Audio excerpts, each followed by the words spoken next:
नमस्कार विद्यार्थ्यांनो, आज आपण इयत्ता 8वी सामान्य विज्ञान पाठ क्रमांक 8 प्रदूषण या पाठाचा स्वाध्याय बघणार आहोत. प्रश्न क्रमांक 1 आहे, खाली काही वाक्ये दिली आहेत, ती कोणत्या प्रकारच्या प्रदूषणात मोडतात ते सांगा.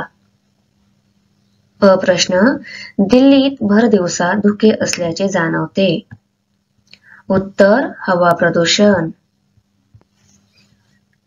हा प्रश्न, पाणीपुरी खाल्ल्यावर बरेचदा उलट्या व जुलाबांचा त्रास होतो. उत्तर, पाणी प्रदूषण. ही प्रश्न, बरेचदा बगीचात फिरण्यास गेल्यावर शिंकांचा त्रास होतो. उत्तर, हवा प्रदूषण. ही प्रश्न, काही भागांतील मातीत पिकांची वाढ होत नाही. उत्तर, मृदा प्रदूषण. प्रश्न, जास्त वाहतूक असणाऱ्या चौकात काम करणाऱ्या बऱ्याच व्यक्तींना श्वसनाचे रोग, धाप लागणे असे त्रास होतात. उत्तर, हवा प्रदूषण.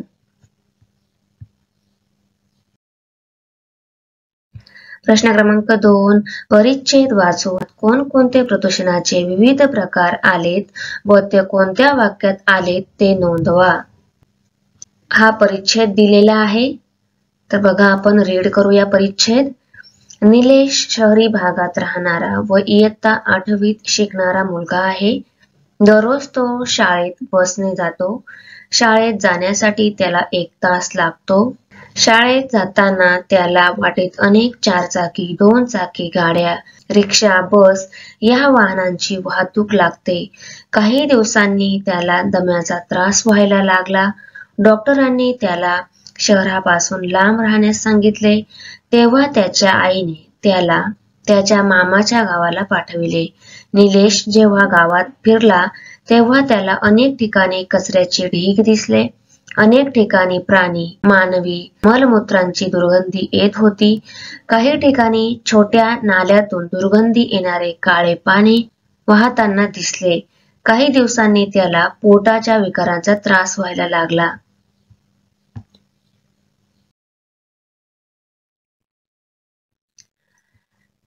परिच्छेदामध्ये आलेले जे वाक्य आहे, शाळेत जाताना त्याला वाटेत अनेक 4 चाकी, 2 चाकी गाड्या, रिक्षा, बस या वाहनांची वाहतूक लागते.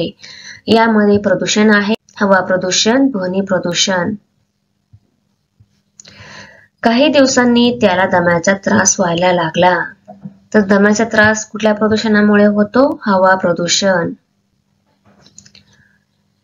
निलेश जेव्हा गावात फिरला तेव्हा त्याला अनेक ठिकाणी कचऱ्याचे ढीग दिसले.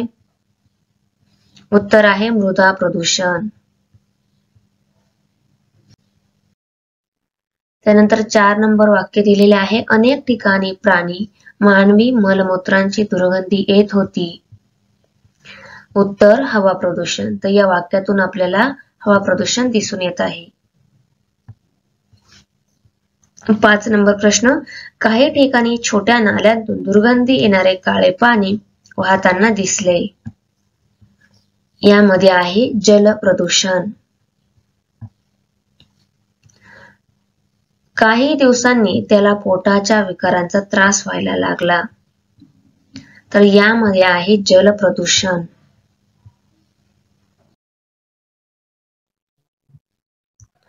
प्रश्न क्रमांक 3, अ व ब स्तंभांची योग्य सांगड घालून प्रदूषित घटकाचा मानवी स्वास्थ्यावर कोणता परिणाम होतो ते स्पष्ट करा. कोबाल्ट मिश्रित पाणी जे आहे त्यामुळे अर्धांग वायू परिणाम होतो. मिथेन वायू त्वचेचा कॅन्सर. शिसे मिश्रित पाणी यामुळे मतिमंदत्व येते. सल्फर डायऑक्साइड डोळे चुरचुरणे. नायट्रोजन डायऑक्साइड यामुळे फुफ्फुसांवर सूज येते. ओके, आता इथे स्पष्टीकरण दिलेले आहे. कोबाल्ट युक्त पाण्यामुळे अर्धांग वायू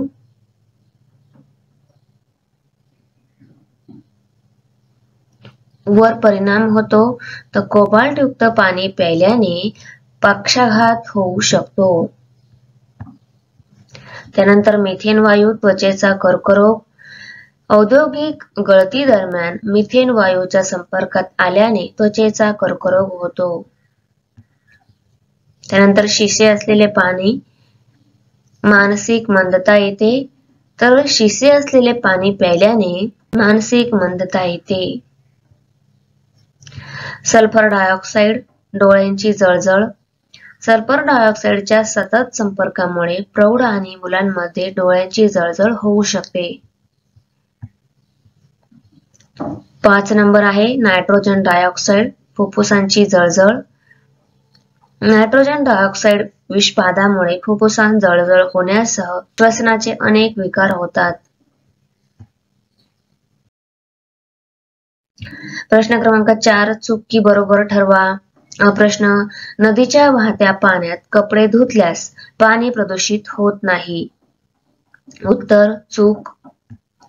त्यानंतर हा प्रश्न आहे विजेवर चालणारी यंत्रे जितकी जास्त वापरावी तितके प्रदूषण जास्त होते.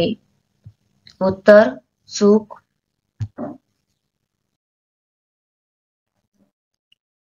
प्रश्न क्रमांक 5 आहे खालील प्रश्नांची उत्तरे द्या. प्रश्न प्रदूषण व प्रदूषके म्हणजे काय? उत्तर आहे प्रदूषण नैसर्गिक पर्यावरणाचे परिसंस्थेला हानिकारक असे दूषितीकरण म्हणजे प्रदूषण होय. त्यानंतर प्रदूषके आहेत परिसंस्थेच्या नैसर्गिक कार्यात अडथळा आणणाऱ्या अजैविक व जैविक घटकांवर वनस्पती, प्राणी आणि मानवावर घातक परिणाम घडणाऱ्या घटकांना प्रदूषके म्हणतात. हा प्रश्न आम्लपर्जन्य म्हणजे काय?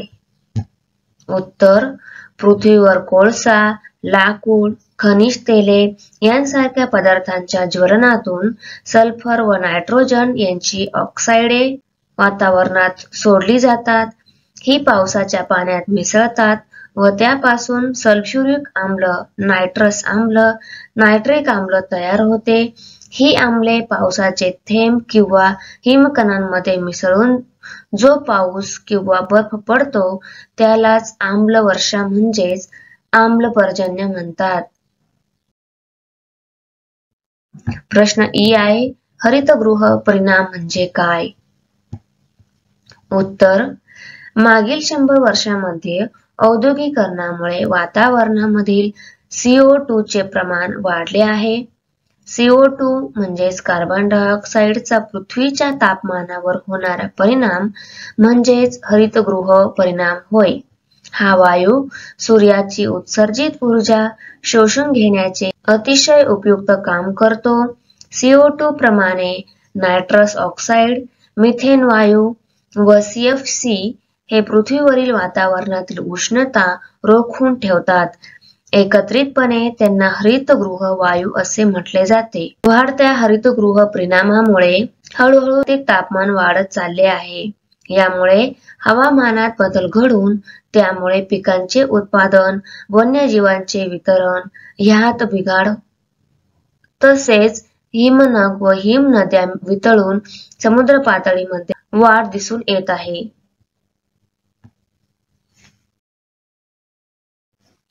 ई प्रश्न दृश्य प्रदूषके व अदृश्य प्रदूषके कोणती?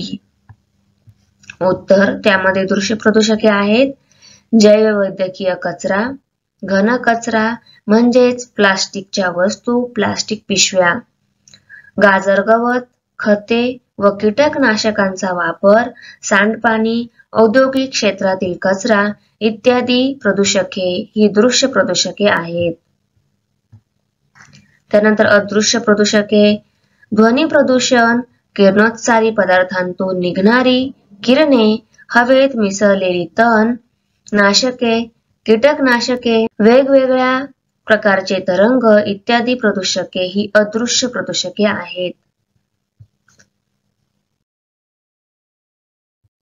प्रश्न क्रमांक 6 पुढील प्रश्नांची उत्तरे लिहा. त्यामधील अ प्रश्न तुमच्या आसपासच्या भागात आढळलेली हवा प्रदूषण, जल प्रदूषण व मृदा प्रदूषण यांची प्रत्येकी 2 उदाहरणे द्या. तर उत्तर आहे हवा प्रदूषण, कारखान्यातून निघणारा SO2 सल्फर डायऑक्साइड, वाहनाचा धूर. त्यानंतर जलप्रदूषण, शहरातील सांडपाणी नदीच्या पाण्यात मिसळणे, सेंद्रिय जल प्रदूषके, कीटकनाशक. त्यानंतर मृदा प्रदूषण आहे घरातून निघणारा घनकचरा, मलमूत्र युक्त सांडपाणी मातीत मिसळणे, कारखान्यातून निघणारा जैववैद्य कचरा. हा प्रश्न आहे वाहनांमुळे प्रदूषण कसे घडते? कमीत कमी प्रदूषण ज्यामुळे घडते अशा काही वाहनांची नावे सांगा. उत्तर इंधनाच्या अर्धवट ज्वलनामुळे वाहनांमधून खूप मोठ्या प्रमाणात धूर बाहेर पडतो. या धुरामुळे sulphur dioxide, nitrogen oxide, carbon dioxide, carbon monoxide, hydrogen sulphide यांसारखे विषारी वायू असतात. वाहनांमधून बाहेर पडणाऱ्या या विषारी वायूमुळे हवा प्रदूषण होते. कमीत कमी प्रदूषणकारी वाहने म्हणजेच विजेवर, बॅटरीवर चालणारी वाहने, CNG वर चालणारी वाहने, सौर ऊर्जेवर चालणारी वाहने, त्यानंतर सायकल आहे, त्यानंतर आहे रेल्वे.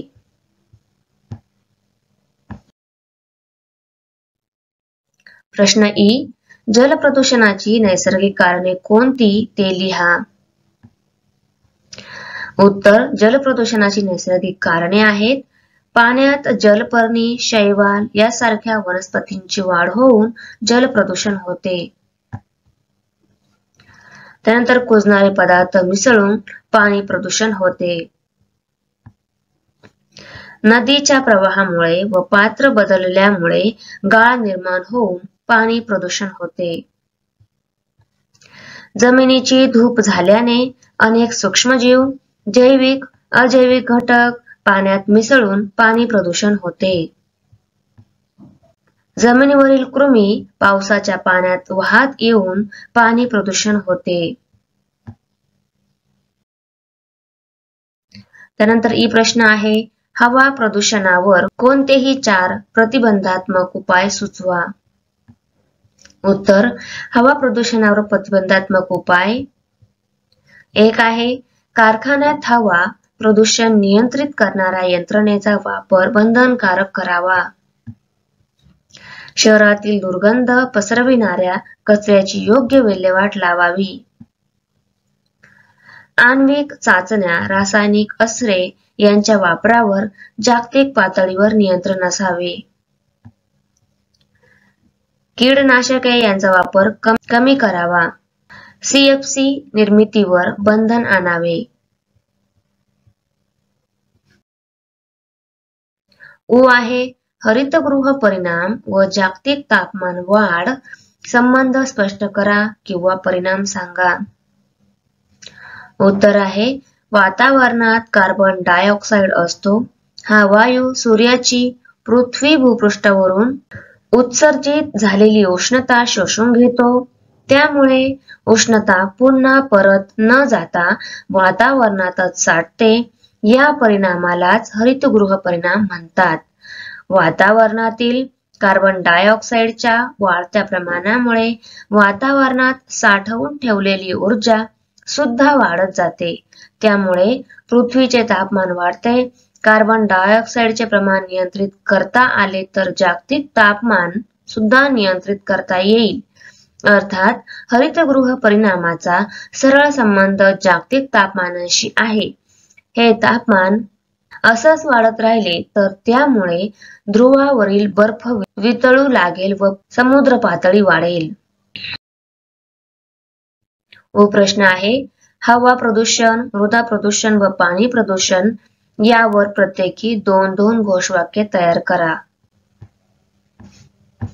उत्तर हवा प्रदूषण घोषवाक्ये. वृक्ष लावा दारोदारी, आरोग्य येईल घरोघरी, हिरवी झाडे वाढवा, वायू प्रदूषण मिटवा. त्यानंतर मृदा प्रदूषण घोषवाक्य आहेत घरगुती कचऱ्यांचे योग्य समाधान, मृदा प्रदूषणाचे योग्य निदान, रासायनिक खते टाळा, सकस आहार मिळवा. पाणी प्रदूषण घोषवाक्ये. निरोगी जीवनाचे एकच तंत्र, स्वच्छ व शुद्ध पाणी हाच एक कानमंत्र. पिण्यासाठी वापरा शुद्ध पाणी, नाहीतर होईल तुमच्या आरोग्याची हानी. प्रश्न क्रमांक 7 आहे.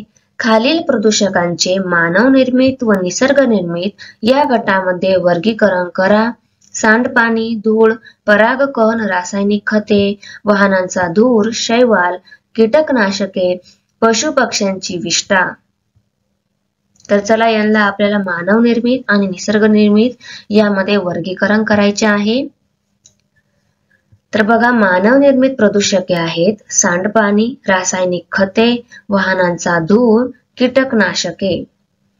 निसर्ग निर्मित प्रदूषके आहेत धूळ, परागकण, शैवाल, पशुपक्ष्यांची विष्ठा.